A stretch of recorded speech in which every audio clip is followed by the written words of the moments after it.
Buenas tardes a todos. Les habla la doctora Mónica Reyes, profesora de fisiopatología de la Escuela José María Vargas, médico internista. Hoy vamos a continuar con la unidad de renal, trabajando con las enfermedades propias del glomérulo o glomerulopatías. La bibliografía que les estoy recomendando es el Harrison en su edición 18 o 19. El capítulo 283 tiene una revisión muy bonita de patología glomerular.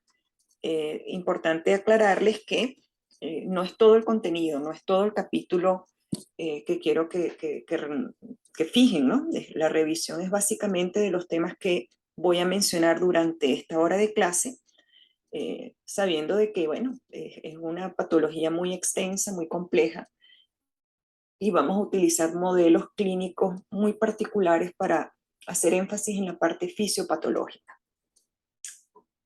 Vamos a minimizar acá. Las glomerulopatías son enfermedades que tienen su base anatómica principal a nivel glomerular. Recordemos que la composición del ovillo glomerular implica la indemnidad o la salud de la parte vascular, de la membrana basal, por supuesto, de las células estructurales y de sus componentes básicos. Esta tabla nos muestra cómo la célula endotelial, la célula mesangial, la membrana basal, la célula podocitaria y la célula parietal tienen roles fisiológicos diferentes. Cualquiera de estas células puede verse afectada cuando hay una lesión primaria glomerular. Recordemos que la endotelial es una célula que previene la adhesión leucocitaria y plaquetaria, mantiene la indemnidad que permite la perfusión y también tiene características antimictogénicas. Recordemos cuando hablábamos de disfunción endotelial, cómo esta célula realmente tiene funciones muy importantes para la indemnidad vascular. La mesangial tiene, digamos, impacto en controlar la superficie de filtración, pero también funciona como una célula con características inflamatorias, siendo capaz de multiplicar estímulos inflamatorios y hacer exponencial la respuesta inflamatoria, como vamos a ver en algunas glomerulopatías. La membrana basal y la célula podocitaria sobre todo impactan la selectividad y la célula parietal, que por supuesto tiene una función básicamente estructural. Esto es una visual bien interesante de todos esos elementos: el capilar, la célula endotelial, la membrana basal y los podocitos, por supuesto la estructura del ovillo a través de las células parietales. Son muy variadas los mecanismos de lesión o de patogénicos de la lesión glomerular. Van desde mutaciones genéticas, condiciones infecciosas tanto bacterianas, viral, parasitarias, la exposición a toxinas, autoinmunidad, procesos ateroscleróticos, hipertensión arterial, condiciones vasculares embólicas o trombóticas, diabetes mellitus e idiopática. Aunque no lo crean, a pesar de todos los avances que hemos tenido, todavía una proporción de casi 40% de las lesiones glomerulares no pueden ser documentadas de manera específica y entran en la categoría idiopática. Yo les sugiero con estos asteriscos que hagan la revisión en la bibliografía recomendada, son unos pocos párrafos, pero me interesa mucho que lean la lesión glomerular por hipertensión y por diabetes, que son de hecho las más frecuentes. Podríamos clasificarla dependiendo de varios parámetros. Hablamos de glomerulopatías primarias cuando la patología está circunscrita al riñón, y secundaria cuando el glomérulo es víctima de una condición sistémica, por ejemplo en el lupus, en la misma hipertensión. También podemos clasificarla según el curso clínico. Si la glomerulopatía se instala en días o semanas, hablamos de un curso agudo. Y si, por ejemplo, se instala en meses o años, típicamente la hipertensión y la diabetes como causas de glomerulopatía crónica, bueno, hablamos de un curso crónico, y la subaguda que se instala en semanas o incluso meses. Un ejemplo de glomerulopatía subaguda interesante es la glomerulopatía post-COVID, que de hecho cada vez se utiliza como un modelo de estudio para lesión renal. La biopsia renal es, digamos, un método, el gold standard para el estudio de patología glomerular. Generalmente se utilizan varias tinciones, como por ejemplo hematoxilina y eosina. Esto nos permite evaluar la celularidad, la arquitectura glomerular, el PAS, que es básicamente un marcador de carbohidratos a nivel de las membranas glomerulares y tubulares. La metamina de plata es básicamente para resaltar la membrana basal. Los depósitos de amiloide los podemos ver con la tinción rojo Congo y la tinción masón, que va dirigido sobre todo a marcar o a evidenciar depósitos de colágeno. También se puede montar inmunofluorescencia y básicamente identifica depósitos no solamente de complejos antígeno-anticuerpos, sino también de anticuerpos. Esto tiene un valor muy importante en ciertas patologías, como por ejemplo la nefritis lúpica, la nefropatía por inmunoglobulina A, el Gutt-Pasteur, etc. Haciendo la biopsia podríamos clasificar la lesión glomerular en focal si involucra menos del 50% de los glomérulos que son evaluados. Lo ideal es que haya 40 glomérulos en la muestra, de 20 a 40. Difusa si hay un compromiso mayor al 50%. Si vemos el glomérulo único, podríamos hablar de segmentaria si es parte del ovillo glomerular el comprometido, o global si es todo el ovillo. Por supuesto, el pronóstico será peor si una glomerulopatía es global y difusa a que si es focal y segmentaria. Miren este ejemplo, esta es una glomerulopatía segmentaria, todo lo que vemos coloreado de verde fluorescente es por inmunofluorescencia. Comparen esta imagen, esta biopsia, con una glomerulopatía global. Vemos que pueden haber lesiones proliferativas. Cuando hablamos de proliferativo podemos hablar de un aumento en la celularidad tanto nativa del riñón, por ejemplo mesangio, como no, por ejemplo la presencia de linfocitos o de cualquier otro tipo de célula no nativa. Lesión en media luna, vemos que hay colección de células en espacio de Bowman que dan esa característica, esa imagen perfecta de media luna. Tenemos la lesión esclerosa, en la que hay un aumento de la matriz extracelular y habitualmente es demostrativa de una lesión crónica ya en estadio avanzado. Y la lesión fibrosa con depósito de colágeno tipo 1 y 3. Los mecanismos de lesión glomerular, como vimos, son múltiples, pero para tratar de estudiarlo los dividimos en inmunológica y no inmunológica. Esta distinción es artificial. Muchos mecanismos primarios no inmunológicos, por ejemplo, la diabetes mellitus, tienen en el fondo una respuesta inmunológica asociada. Sin embargo, nos vamos a dedicar a estudiar los mecanismos gruesos, básicamente inmunológicos, que yo prefiero llamar primero autoinmunidad. Estas lesiones se pueden dar mediadas por anticuerpos, mediadas por células, mediadas o como mecanismo principal la vía del complemento. La mediada por anticuerpos puede ser por autoanticuerpos circulantes, por la formación in situ, sobre todo en membrana basal, de anticuerpos. Atrapamiento de inmunocomplejos es otro mecanismo que podemos categorizar como mediada por anticuerpos.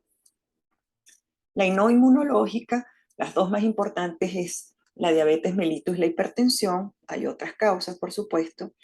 Y bueno, sabemos que en Venezuela la primera causa de enfermedad renal crónica susceptible a diálisis es la diabetes mellitus, y ella generalmente va asociada con la glomerulopatía hipertensiva. Podemos dividir en dos grandes grupos los síndromes glomerulares, el síndrome nefrítico y el síndrome nefrótico. El síndrome nefrítico se caracteriza por una aparición brusca de hematuria, edema e hipertensión arterial. Y si bien hay proteinuria de manera frecuente, esta proteinuria generalmente está por debajo del rango de 2 gramos de proteínas en orina de 24 horas. Es el correlato clínico de la inflamación glomerular aguda, y las características implican un impacto sobre todo en la célula endotelial, es decir, el componente más importante es en el capilar glomerular. Y por supuesto, la lámina interna de la membrana basal que está asociada a la célula endotelial. El flujo sanguíneo renal cae como resultado de la obstrucción del lumen, ese es uno de los mecanismos protagonistas, y por supuesto los procesos inflamatorios y proliferativos endocapilares. Hay un desbalance en factores vasoconstrictores y vasodilatadores que todavía comprometen más la obstrucción estructural que les mencioné antes. Las consecuencias más importantes son una alteración en la superficie de filtración glomerular o la KF, que lleva a un deterioro en la tasa de filtración glomerular, a una expansión del LEC, a una disminución del flujo sanguíneo renal y a una hipertensión arterial que generalmente es secundaria a volumen, pero también puede tener impacto o en ella pueden tener impacto otros mediadores. Si hay inflamación del ovillo glomerular, por supuesto la superficie disponible para la filtración es menor. También va a haber algo de disrupción y paso de eritrocitos y cilindros eritrocitarios. También puede haber, como les dije antes, pérdida proteica, pero en un rango generalmente que no supera los 2 gramos en 24 horas. A nivel tubular hay consecuencias. Si bien la lesión glomerular es el fenómeno protagonista, también esta inflamación compromete el intersticio y las propias células tubulares. De hecho, se ha visto que en estas glomerulopatías el pronóstico depende mucho más de la lesión intersticial y tubular que de la propia inflamación glomerular. Pero como les digo, el protagonista, el sitio donde se inicia la patología es a nivel del ovillo glomerular, básicamente por lesión de la célula endotelial. ¿Cómo se lesiona el túbulo y el intersticio? Sea por obstrucción, por detritus de este proceso inflamatorio glomerular y compresión extrínseca, o por compromiso vascular intersticial. Recordemos que las células tubulares, sobre todo las proximales, son energéticamente muy dependientes de su flujo sanguíneo.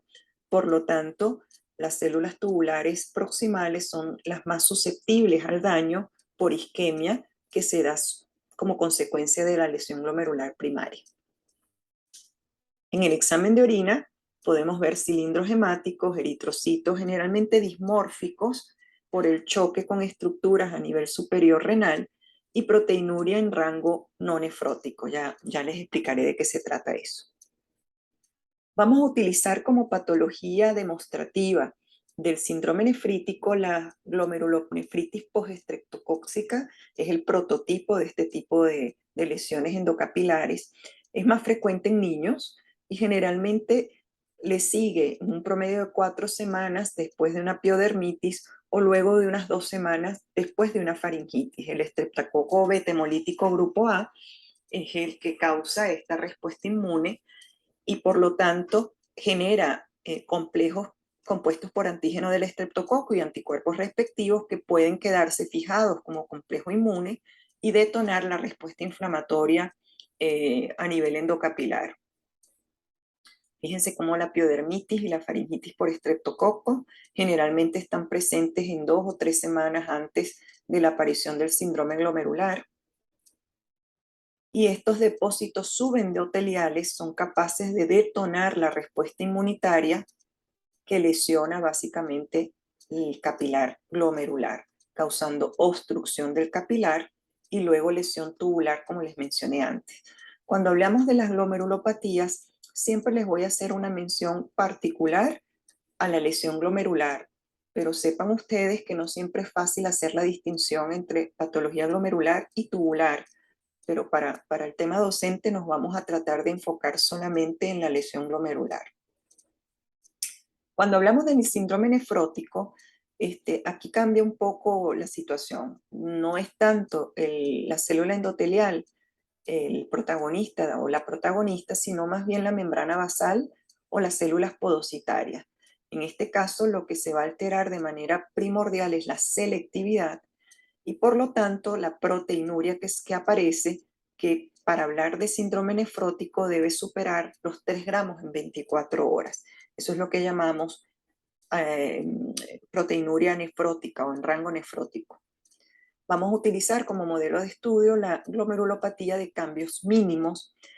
Se llama así porque en el microscopio de luz generalmente no hay cambios glomerulares visibles, es negativa en cuanto a la inmunofluorescencia, por lo tanto no hay una base inmunológica o autoinmune demostrable.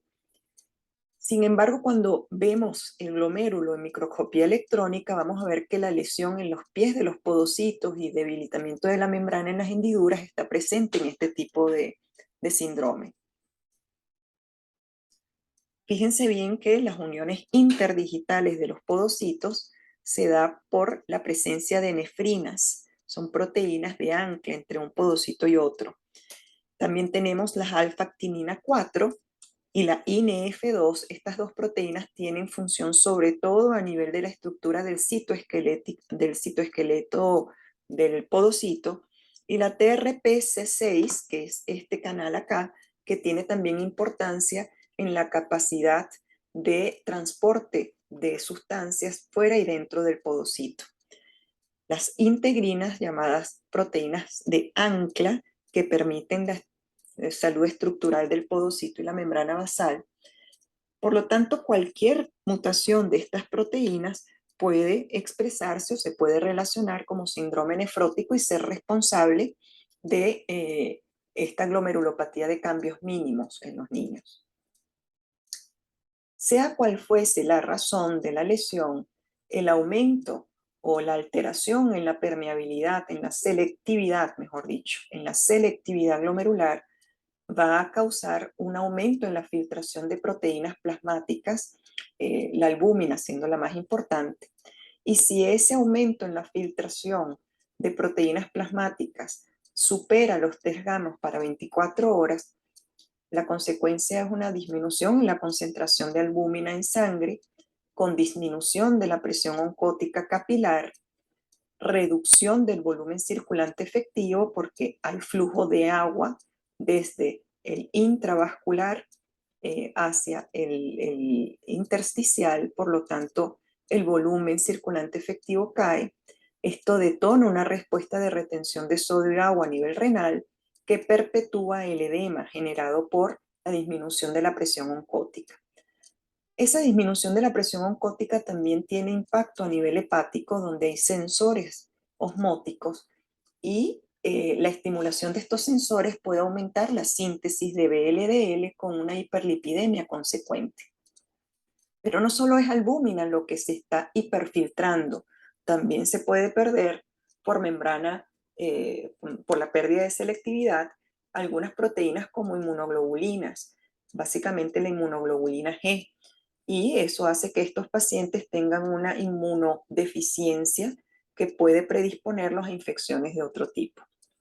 También en el síndrome nefrótico vamos a ver pérdida de anticoagulantes como antitrombina 3 y proteína C, lo cual es capaz de causar un estado hipercoagulable en estos pacientes con la consecuente tendencia a la trombosis tanto arterial como venosa.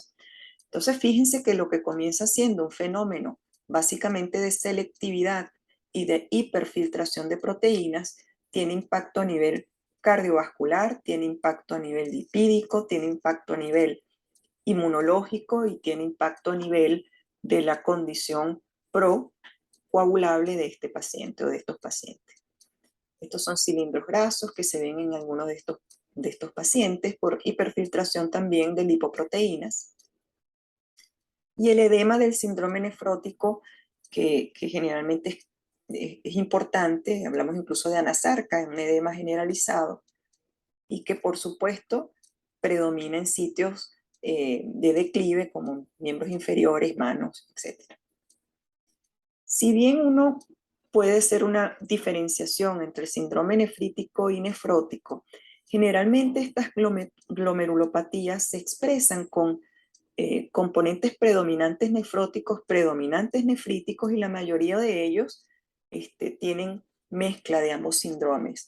Quiero que esto lo tengan claro, sin embargo, para fines didácticos vamos a trabajar esos dos síndromes como los dos síndromes glomerulares básicos.